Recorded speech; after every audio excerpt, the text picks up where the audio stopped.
FRS 12 requires a company to also account for future tax expense. The accrual concept also applies to tax expense, but it's very different from what you expect. To start off, reflect on the following question. Why does the accounting profit differ from the chargeable income? This is because we need to make several adjustments to the net profit before tax before we can get the tax liability figure. Here are some of the common adjustments. These differences between accounting profit and chargeable income can be broadly classified into two categories, permanent and temporary. Permanent differences occur when an income or expense is recognized in the income statement but never taxed or deducted for tax purposes. It also includes additional charges or deduction for tax purposes which is not recognized in the income statement. Temporary differences arises because an income or expense is recognized in the income statement for a particular year but taxed or deducted in a different period for tax purposes. Temporary differences refers to the timing difference in which income and expenses are recognized in the income statement and for tax purposes.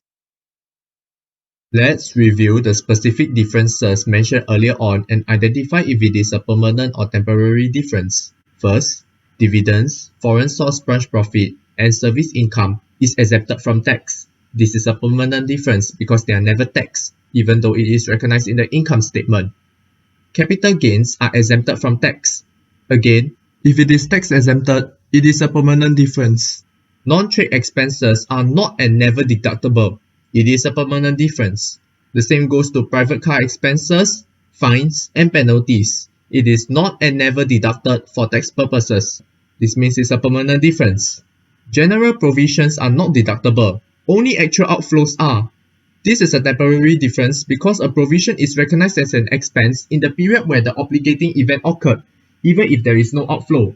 However, a provision is deductible for tax purposes only when the actual outflow occurs. So this gives rise to a timing difference between when a provision is recognized in the income statement and for tax purposes.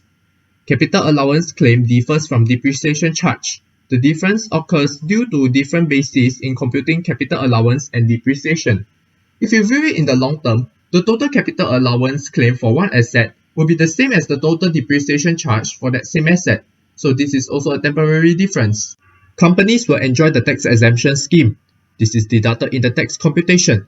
But will tax exemption scheme ever appear in the income statement? No, so it is a permanent difference. The same goes to the corporate income tax rebate, which appears in the tax computation but never in the income statement. Deferred tax, or if you want to view it as accrued tax, arises due to temporary differences. Permanent differences do not cause deferred tax. Let me illustrate how. Let's assume the company is involved in a civil lawsuit of $1 million in year 1. So the company will debit lawsuit expense and credit provision for lawsuit by $1 million. In year 2, the court ordered the company to pay the compensation amount of $1 million, debit provision for lawsuit, and credit cash. For the purpose of clarity, I will assume the net profit before tax is $5 million for both years. Now, please look at the two tables here showing the comparison between year 1 and year 2. Since general provisions, meaning debit expense and credit provision, is not tax deductible, I will add that to the profit for tax purposes in year 1. Actual outflows, meaning debit provision and credit cash, is tax deductible, even though it is not recognized in the income statement since the journal entry involves no expense item. I will deduct it from the net profit in year 2 to compute the chargeable income. Now, I want to draw your attention to the chargeable income under tax law and net profit before tax under FRS. Did you notice that despite earning the same net profit before tax for both years, the chargeable income is different? This is what I mean as deferred tax. Due to timing differences in the treatment of provisions between the FRS and tax law, this caused the chargeable income for year 2 to be lower than that of year 1. More importantly, did you notice that if you add the net profit before tax for both years under FRS, you get $10 million? And if you add the chargeable income for both years under the tax law, you also get $10 million. This is what I meant when I said the differences will reconcile in the long run. In this case, we get a deferred tax asset since the chargeable income is lower for the second year. The company will pay lesser tax for the second year. Depreciation is another factor causing deferred taxes. Let's assume the company purchased an equipment for $12,000. Under the FRS, it will depreciate the equipment for 4 years. For tax purposes, it chose to claim accelerated capital allowance over 3 years. I will assume the adjusted trading profit, meaning profit before charging depreciation or capital allowance, is $10,000.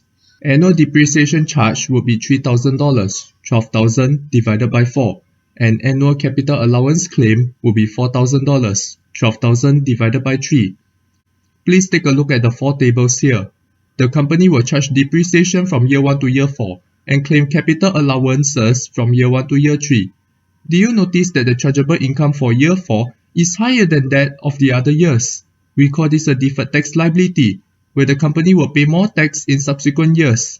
If you sum up the net profit for all 4 years, you get $28,000. You will get the same figure if you sum up all the chargeable income for the 4 years. The same goes to the depreciation charge and capital allowance claim. It sums up to $12,000 for all 4 years. The difference reconciles in the long run. The tax base of an asset or liability is the amount attributed to the asset or liability for tax purposes. Simply put, tax base is like book value, but based on the tax law version. For example, the tax base of a property, plant and equipment is the tax written down value, cost less accumulated capital allowances. In the company's books, property, plant and equipment is carried at cost less accumulated depreciation and impairment loss. Another example is provision, which is carried at the estimated amount of outflow in the books. However, since general provision is not tax deductible, the tax law treats provision as though it doesn't exist. In other words, a zero tax base. If there is no difference between the treatment of an item between the FRS and tax law, the tax base is equal to the net book value. Similarly, if the difference is a permanent difference, the tax base is also equal to the net book value. Please remember that if the tax base is different from the net book value, it results in deferred tax. If the tax base equal to the book value, no deferred tax will occur. That's why the tax base is the book value when there is no difference or when it is a permanent difference. To compute deferred tax, we must first determine the tax base and compute the difference between the tax base and the book value. Then, we will determine if the difference is a deductible one or a taxable one. Meaning, will the company get to deduct more from its profit or will it be taxed more in the future? For an asset, if the tax base is more than the book value, it causes a deductible difference, which is a deferred tax asset. If it is less than the book value, it causes a taxable difference and a deferred tax liability. For liabilities, it works the other way round, where a taxable difference arises when the tax base is more than the book value, and a deductible difference arises when the tax base is less than the book value. Next, we will aggregate all taxable differences and deductible differences. Finally, multiply the total taxable difference and total deductible difference by the tax rate, where we will get the deferred tax liability and the deferred tax asset figure respectively. This figure will appear in the balance sheet at the end of the financial period. Therefore, we will enter journal entries to make the deferred tax asset or liability balance equal to the amount computed through the steps mentioned earlier on. The journal entry depends on whether it's a deferred tax asset or liability, and whether the balance has increased or decreased. Deferred tax asset is a non-current asset, and deferred tax liability is a non-current liability.